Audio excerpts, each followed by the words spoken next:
Well, I listened to the above recording part C, and I thought, did you stress the point that mattered? How do I love a person as myself?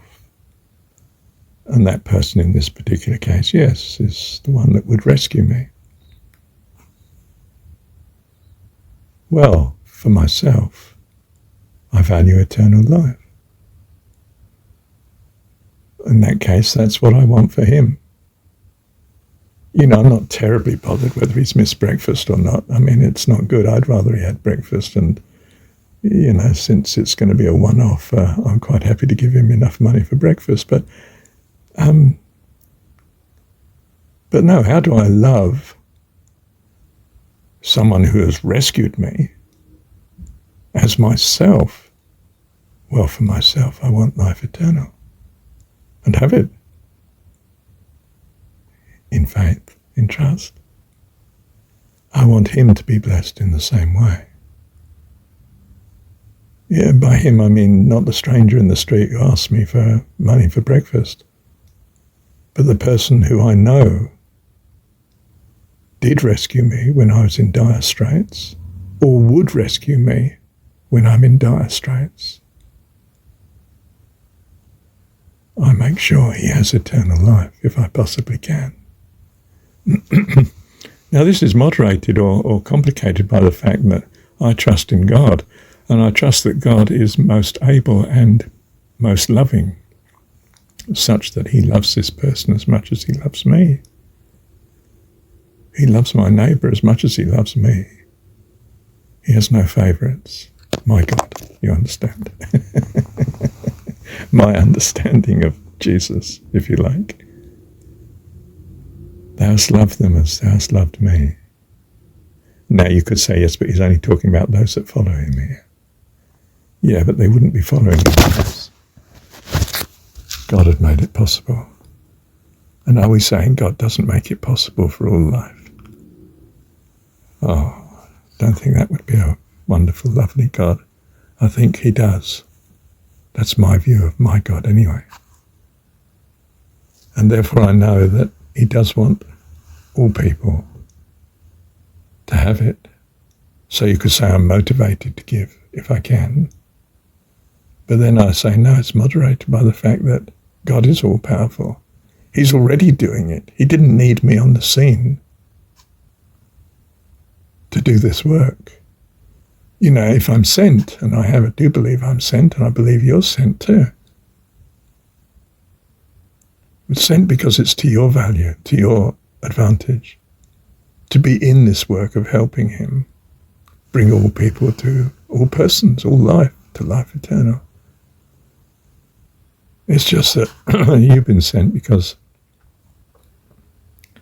it will be a blessing to you if you're active in this work, in this mission. And it is, it's fantastic. It's, you're flying when you're doing this. You know, one's never more uplifted than when you know you're truly blessing someone you love. Why do you love? Because you know they care for you enough to rescue you when you need it. How wonderful. So, God has no favourites, but we do. My kids are my favourite kids. I might have others that are important to me too, because I've been a teacher, of course, and yeah.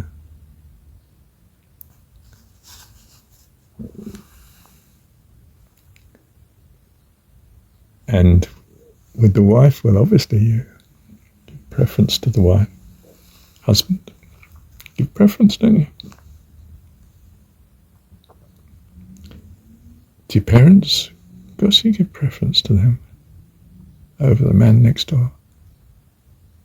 Honour thy father and thy mother. Do you see? And in their case, for instance, most religious people most earnestly want their children and their parents to follow them in the faith that they have, the values that they have.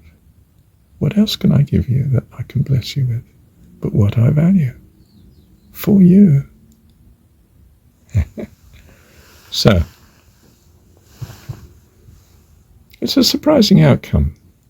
Does it all come from the Jesus story? No.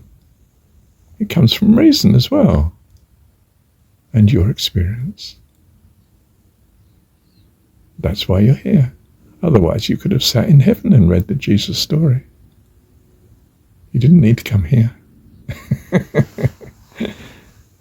But you thought you did need to come here, and our Heavenly Dad was willing that you came and made it all possible for you to be here.